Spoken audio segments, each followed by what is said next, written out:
Na manhã de 13 de fevereiro de 2017, uma cena incomum acontecia no Aeroporto Internacional do Galeão, no Rio de Janeiro. Durante anos, aquele aeroporto havia recebido empresários, executivos e investidores que chegavam ao Brasil em jatos privados para participar de reuniões bilionárias. Mas naquela manhã, a cena era diferente. Não havia helicópteros aguardando na pista. Não havia assessores correndo entre portões de embarque. E não havia investidores disputando alguns minutos de conversa. Um homem caminhava escoltado por agentes da Polícia Federal. Poucos anos antes, aquele mesmo homem havia figurado nas listas das maiores fortunas do planeta. Seu nome aparecia em capas de revistas internacionais.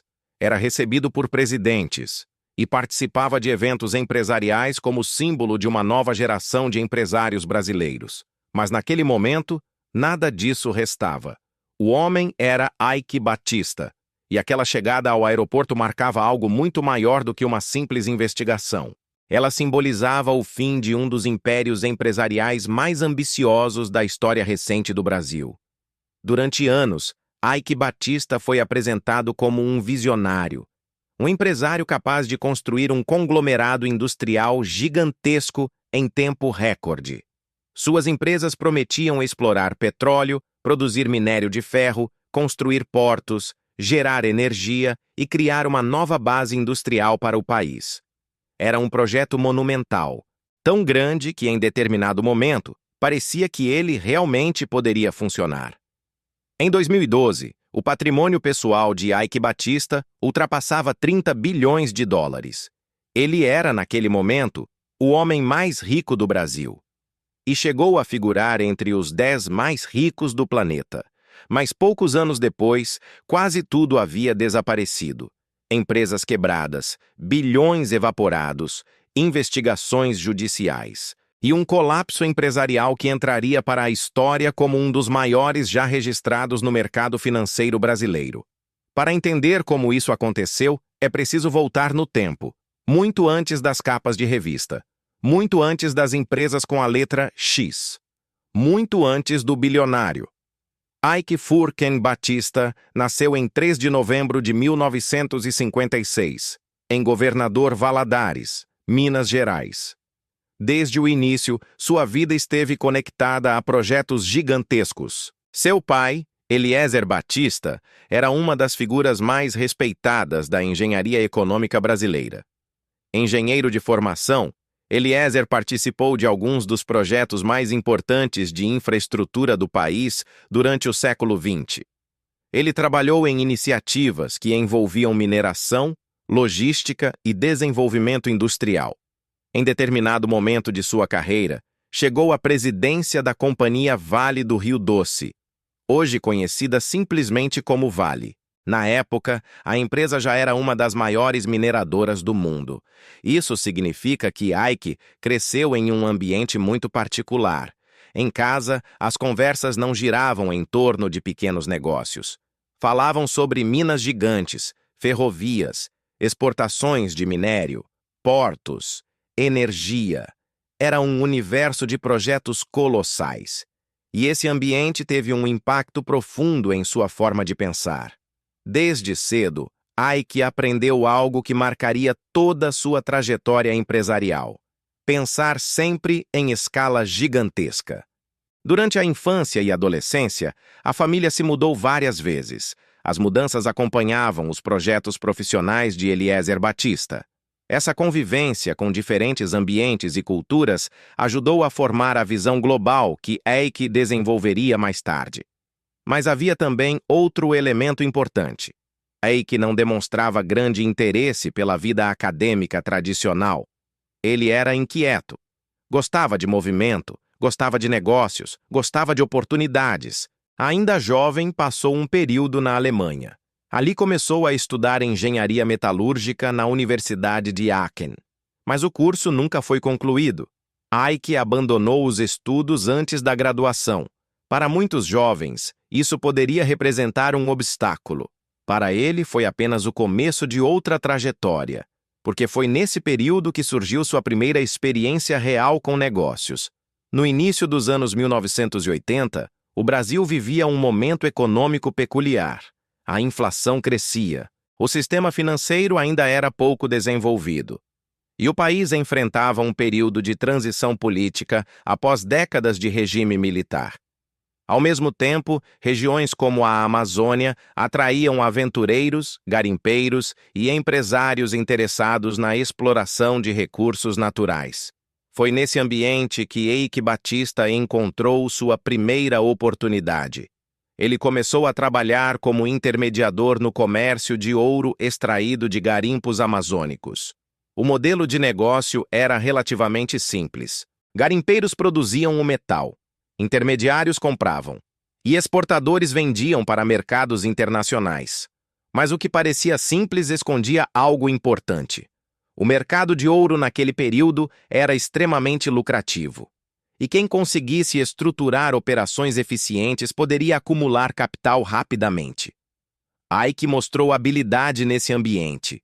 Ele negociava com garimpos, organizava logística e conectava a produção local a compradores internacionais. Em poucos anos, seus negócios começaram a crescer. O capital acumulado nesse período se tornaria a base para seus projetos futuros, porque Eike não queria permanecer apenas como intermediador. Ele queria algo maior, muito maior. Nos anos seguintes, Eike Batista começou a estruturar empresas de mineração, algumas voltadas para a exploração de ouro, outras focadas em minério de ferro. Muitas dessas operações aconteciam no Brasil e no Canadá. E foi nesse período que seu estilo empresarial começou a se tornar evidente. Ele não gostava de projetos pequenos, gostava de metas gigantes, apresentações grandiosas, projeções ambiciosas. Investidores frequentemente eram atraídos por essa narrativa. Eike falava sobre criar empresas globais, transformar o Brasil em potência energética, construir projetos industriais gigantescos. Enquanto muitos empresários brasileiros mantinham perfil discreto, ele fazia o oposto. Dava entrevistas, participava de eventos, falava abertamente sobre seus planos. Era um estilo incomum no ambiente empresarial brasileiro, mas funcionava. Porque investidores também gostam de histórias, especialmente histórias sobre crescimento rápido. Mas a verdadeira virada em sua trajetória ainda estava por vir. E ela aconteceria no início dos anos 2000, quando Eike Batista decidiu construir algo muito maior do que apenas empresas de mineração. Ele decidiu construir um império industrial inteiro. No início dos anos 2000, o Brasil entrava em um período de transformação econômica. Depois de décadas marcadas por hiperinflação e instabilidade, o país começava a experimentar algo relativamente novo: estabilidade monetária. O Plano Real havia controlado a inflação. A economia começava a crescer. Investidores estrangeiros voltavam a olhar para o Brasil com interesse, e havia outro fator importante no cenário global: o chamado superciclo das commodities. Durante aquele período, o crescimento acelerado da China aumentou dramaticamente a demanda por recursos naturais. Minério de ferro, petróleo, carvão, energia. Países ricos em recursos naturais passaram a receber enormes volumes de capital internacional. O Brasil era um deles. E Eike Batista percebeu rapidamente que aquele ambiente criava uma oportunidade única.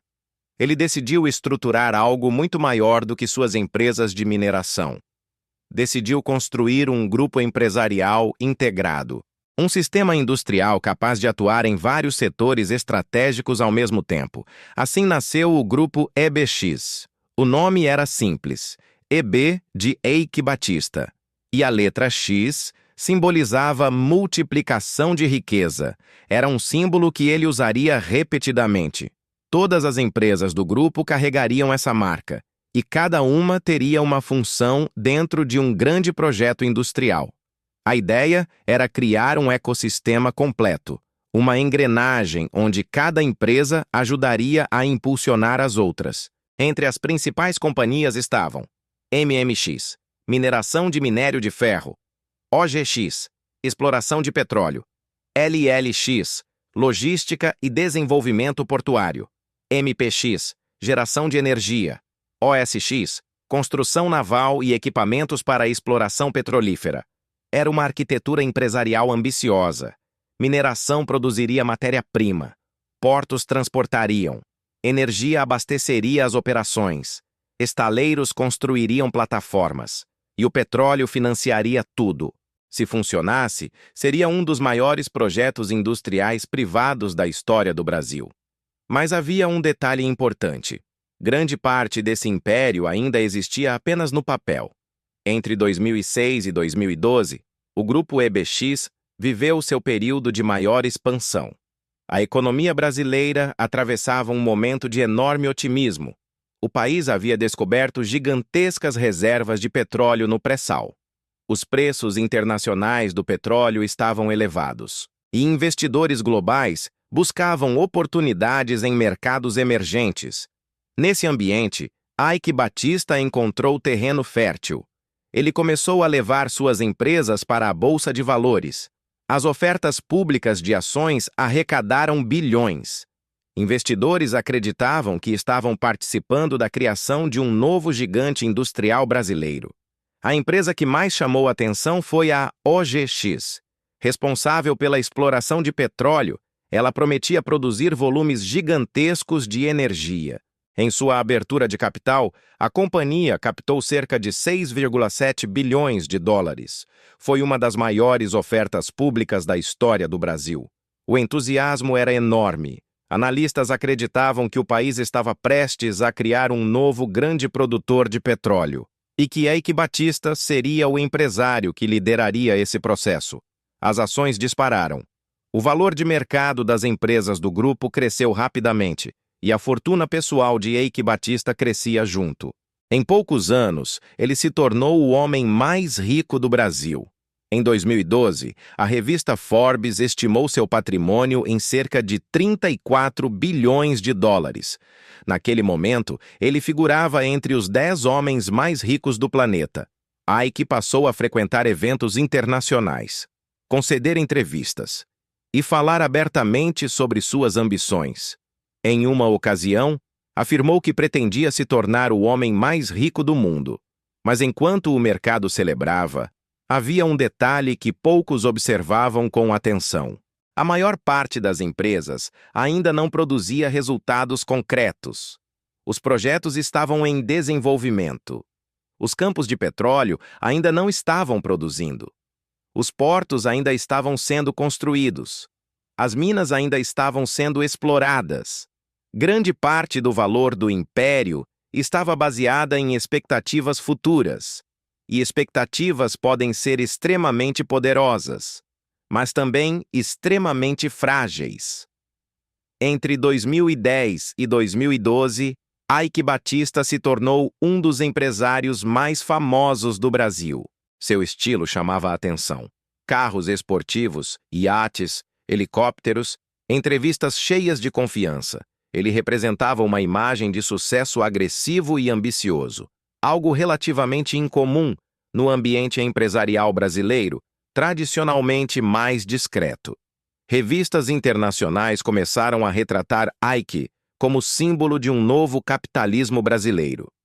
Um empresário que acreditava em projetos gigantescos, que falava sobre transformar o Brasil em potência energética e que parecia capaz de atrair bilhões em investimentos. Mas havia também um aspecto psicológico importante em torno de seu império.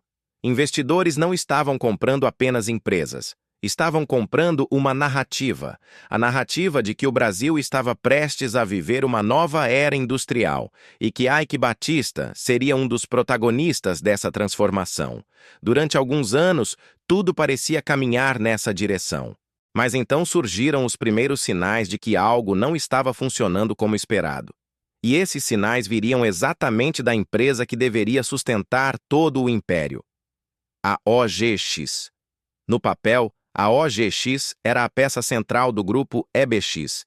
Ela deveria produzir petróleo, gerar bilhões em receitas e financiar os demais projetos. Mas na indústria petrolífera, existe um fator que nenhum empresário pode controlar completamente: A geologia. Encontrar petróleo é uma coisa. Encontrar petróleo em quantidade economicamente viável é outra. Nos primeiros anos, os relatórios geológicos da OGX indicavam reservas promissoras. Estudos sugeriam campos capazes de produzir centenas de milhares de barris por dia. Investidores acreditaram nesses números.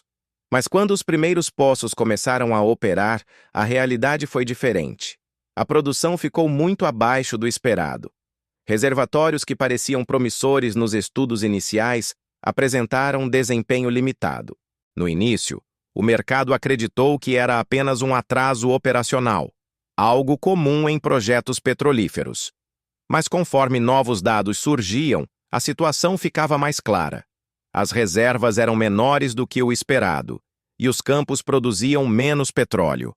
As ações da OGS começaram a cair, primeiro lentamente, depois rapidamente, até que, em 2013, a empresa anunciou algo que mudaria tudo.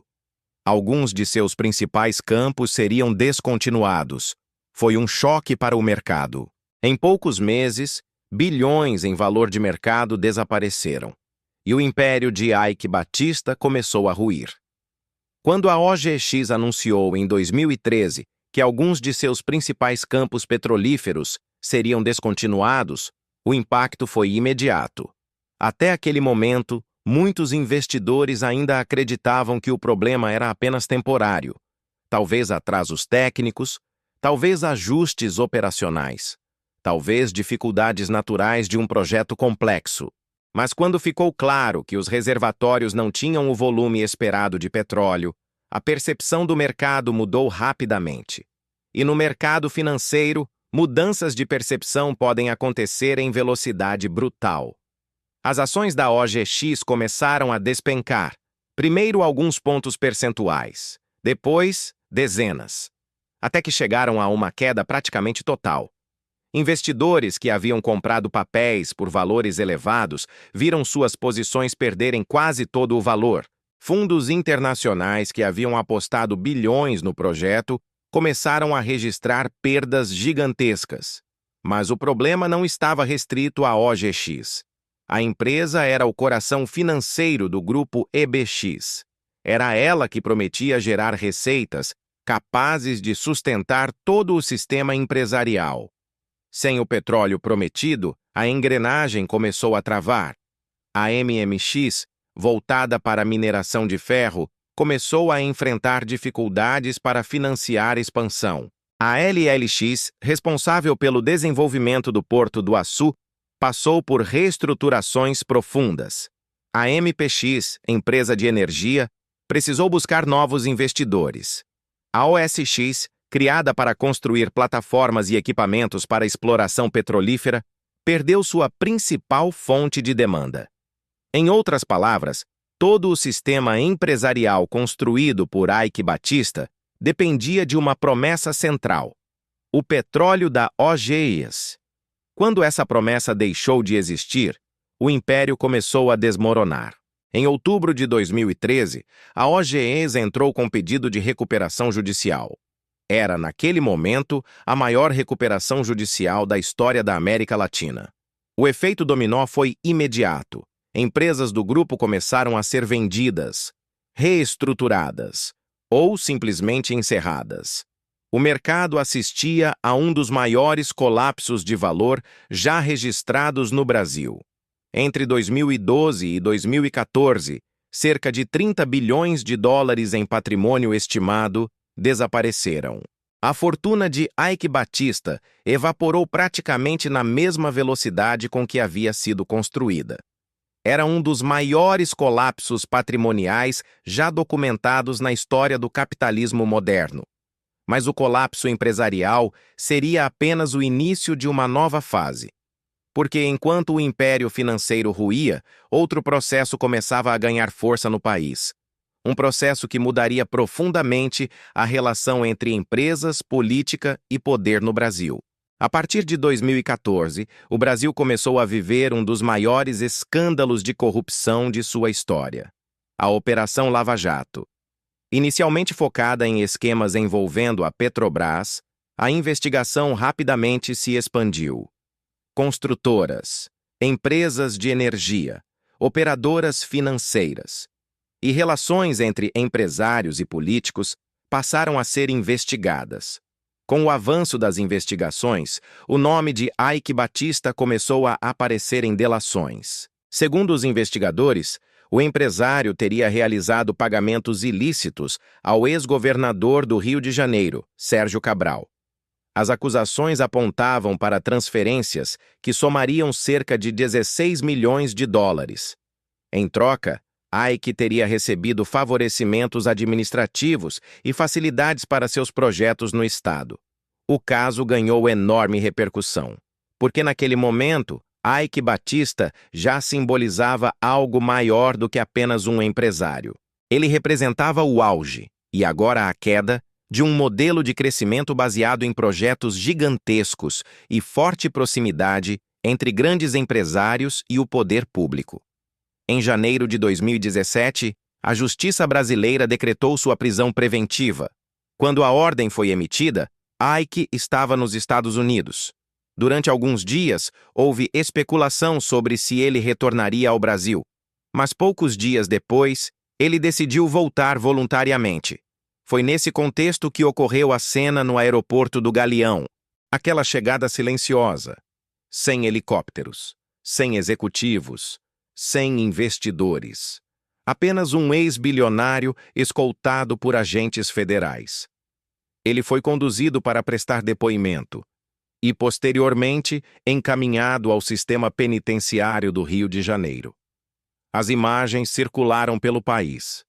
Para muitos brasileiros, aquela cena simbolizava algo maior do que a prisão de um empresário.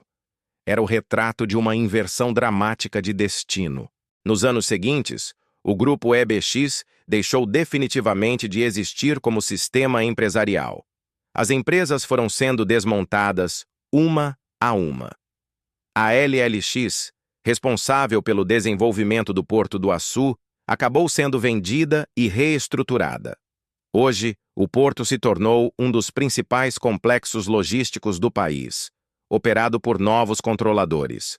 A MPX, empresa de energia, foi adquirida pela multinacional alemã E.ON e posteriormente transformada na atual Eneva.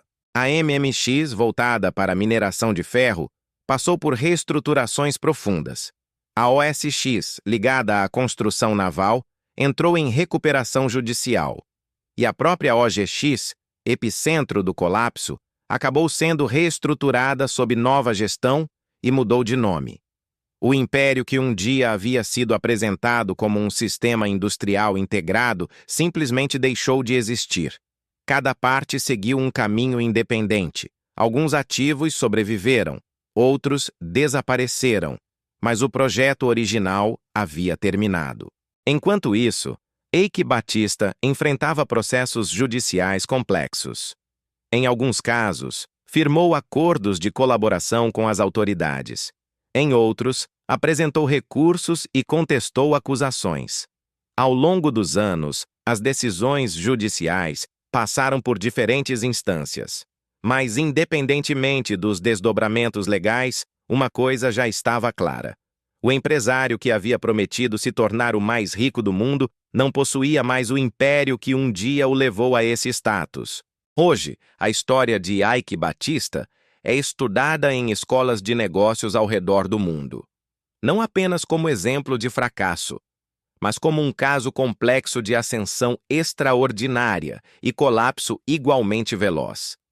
Durante seu auge, o empresário conseguiu atrair bilhões em investimentos, mobilizar capital internacional e convencer o mercado de que estava construindo um dos maiores projetos industriais da história brasileira. Mas o modelo possuía fragilidades estruturais. Grande parte do valor do império estava baseada em expectativas futuras, reservas de petróleo ainda não comprovadas, projetos ainda em construção, receitas ainda inexistentes. Enquanto o mercado acreditava nessas expectativas, o sistema funcionava. Mas quando os resultados concretos começaram a divergir das projeções, o ajuste foi brutal. Esse fenômeno revela algo importante sobre o capitalismo moderno. Empresas podem crescer baseadas em expectativas, mas apenas resultados consistentes ao longo do tempo sustentam um império. Hoje, Eike Batista continua vivendo no Brasil. Eventualmente participa de entrevistas e eventos empresariais. Em algumas ocasiões afirma que pretende voltar ao mundo dos negócios com projetos menores e mais focados. Mas o império que um dia foi avaliado em dezenas de bilhões de dólares nunca voltou a existir. Sua trajetória permanece como um dos episódios mais dramáticos da história empresarial brasileira. Uma história que começou com ambição global, passou por um período de riqueza sem precedentes e terminou como um dos maiores colapsos financeiros já registrados no país. E talvez essa seja a grande lição dessa história. No mundo dos negócios, impérios podem surgir rapidamente, mas também podem desaparecer com a mesma velocidade, especialmente quando são construídos mais sobre expectativas do que sobre resultados. A história de Eike Batista é uma das mais impressionantes já registradas no capitalismo brasileiro. Um empresário que saiu da mineração na Amazônia para se tornar o homem mais rico do país, que construiu empresas avaliadas em bilhões e que, em poucos anos, viu praticamente todo esse império desaparecer. Mas histórias como essa também revelam algo maior. Elas mostram como ciclos econômicos, expectativas de mercado e decisões estratégicas podem transformar rapidamente o destino de grandes fortunas. Se você gosta de conhecer as histórias reais por trás dos maiores impérios empresariais do Brasil, inscreva-se no canal Magnatas do Brasil. E deixe nos comentários qual empresário ou empresa brasileira você gostaria de ver no próximo episódio. Porque muitas das histórias mais surpreendentes do mundo dos negócios ainda estão esperando para ser contadas.